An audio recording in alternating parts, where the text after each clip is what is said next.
I am Jeff Luther, and the host of your new favorite podcast, the Inspector Alliance. This is where we'll peel back the curtain and get behind successful service industry businesses to see just what makes them tick. We're going to focus around the home inspection business. That's what I've built. I've owned it for a little over 20 years now. But we'll also include other service businesses that might parallel ours so we can learn more. And the more we know, the better off we are, right? All right, we're back with another great episode of the Inspector Alliance. Something very timely I want to talk about today. I'm going to give you some background, but it's a great topic, and I'm going to back up and kind of get into the almost the philosophical piece of it, because one, it makes me look smart, and then two, it gives some background on what it is that we hope to accomplish as business owners, what we can think about, and maybe what we can help use to define our wants. We know what we don't want, and what do we want as business owners? What do we want for our organization? What do we want for our folks? So when I go through the interview process, this is one thing that I know for certain. I've done every job in this company, and most of them I've created. Actually, with the exception of a couple of jobs, I have not done and probably would not know how.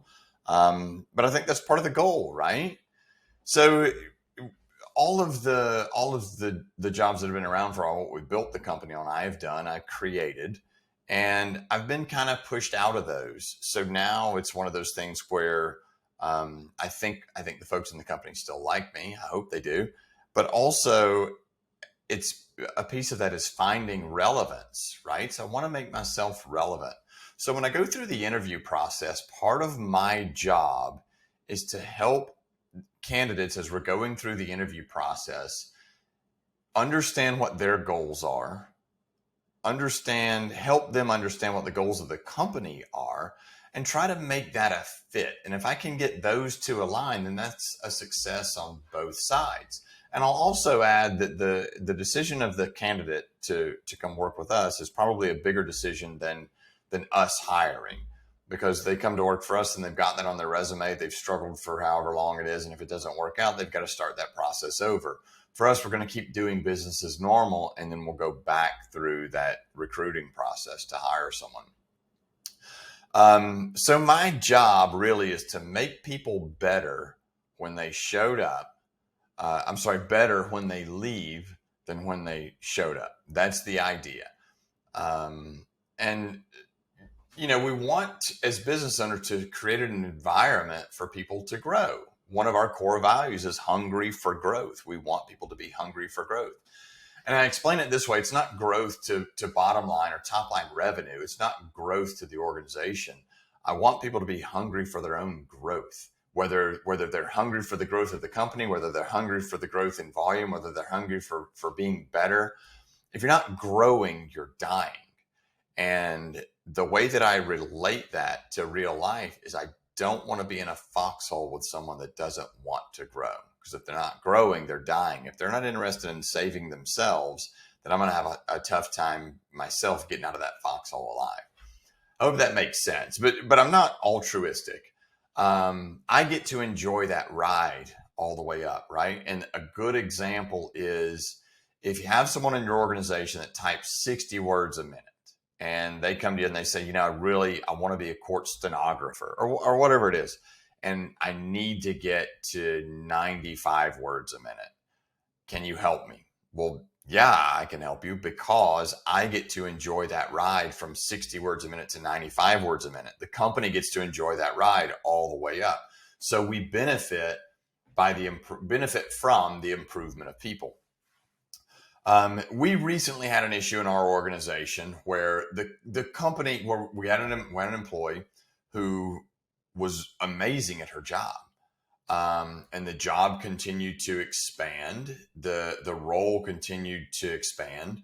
The responsibilities continued to grow. And ultimately, the company outgrew the employee. The role that we hired that employee for had almost become kind of non-existent. We had grown past that. And the employee did not. It just was not in their skill set. The new role that had or the new, I guess the new responsibilities that role had kind of morphed into. So the company had outgrown the employee. Um, Everyone loved this person. Everyone that they worked with loved this person. And then it got to where they loved him even more because as the role had outgrown the employee had less and less to do, so more time was spent kind of socializing, right? Um, so the leadership team had started to notice, and in talking to the person that this employee reported to, it's like, yeah, it's time that the role has kind of outgrown their skill set, but I'm not real sure what to do. Their manager was concerned about how it was going to look, right? Because everybody in the company really liked this person. So we had a conversation about everything I just talked about. I asked, well, if we got to a point where the employee had outgrown the company, would that be okay? Do we celebrate when an employee gets to a point where they're so hungry for growth, they're improving, they're getting better, and then it's time for them to move on to something else? Would that be okay?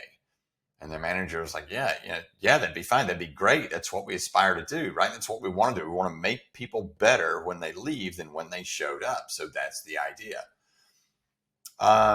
So would it be okay then if you can look at this as an outside observer and you think that it's okay that the employee outgrows the company, then why wouldn't it be okay for the company to outgrow the employee? Doesn't that lend to celebrating as well, that the company's doing well, outgrowing the employee? We hired for a specific job. That job doesn't exist in the company anymore. It's non-existent. We've grown past it and we're moving forward, and the employee just isn't. So shouldn't that be celebrated? And celebrated, and not only okay, but celebrated also. It should be a good thing. And then we help that employee find their next opportunity, right? So two things happen.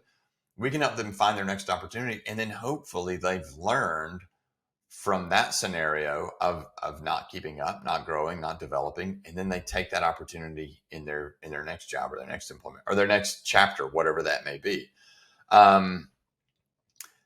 So I was recently lucky enough to have a personal conversation with like a really amazing human. I'm one of the folks that's lucky enough to be able to call her a friend. And ironically, it was a conversation just around friendship, around personal relationships and friendships, and value changes came up. And kind of as we age, as a company grows, the values change. As we age as people, our values change. And this person's one of the rare breeds that when I say authentic, she genuinely wants people to do well, wants the people that are close to her to do well. If we're all honest in our core, some of us really do struggle wanting to see people do well when we're not doing so well. This person's kind of a unicorn in that scenario that always wants people to do well. So I asked her, if you have a friend that's starting to outgrow your friendship, would that be okay? And she genuinely said, yeah, that would be great. That would give me an opportunity to learn what I need to do to grow, but also I get to watch this person grow. I get to watch this person move on to something better, to something that is more in line with their values as they navigate through their life. And yeah, that would be amazing. But she acted differently when I asked, okay, well, if you thought it would be okay that they would outgrow you, what do you think? Do you think that it's okay as your values change and you grow? Do you think that it's okay for you to outgrow a friendship and you move on? And she didn't feel so good about that. So I'm taking this business scenario that I've experienced in real life and applying it to the personal scenario.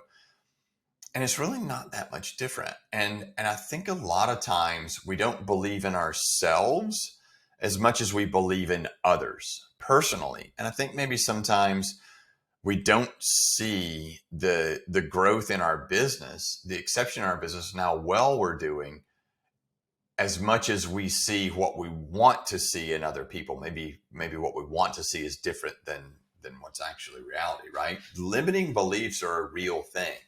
I'm not worthy to outgrow this friendship. I'm not worthy to say that I have different values than I had in the past, and I'm outgrowing this relationship. Limiting beliefs are a real thing, and they really do hold you back. It's that 6 inches between your ears that can sometimes be a danger zone, right? And I do know for certain, in business, in life, in relationships, in friendships, we definitely don't give ourselves the same grace that we're willing to extend to others. We don't give ourselves the same patience. We don't give ourselves the same grace. And that's something to be conscious of. So a little bit philosophical this go around, but I thought it was very timely because I just had the opportunity to talk with this girl yesterday, and it's so refreshing, one, to see someone that's so authentic in their friendships and wanting people to genuinely do well. But it's also at the same time when that script is flipped and you ask, well, what would you think? If the role was reversed, how would you feel about you outgrowing other friendships? And all of us saying, well, gosh, that would seem arrogant, or that would seem like I thought I was better than them, which really is not the case. We would extend them the grace that we're not willing to extend ourselves. So I guess I'll leave it there with, I'll leave this episode there with the challenge that maybe sometimes when you're struggling, extend yourself the same grace that you would be willing to extend those around you that you care about. So until next time, I know there's not much of a business lesson here, other than sometimes it's okay for the company to outgrow employees. And when employees outgrow the company, yeah, let's definitely celebrate those wins. I probably got a little bit personal here. I hope that's okay. If you like what you hear here, click the like button down below and follow us along. And until next time, I can't wait to see you.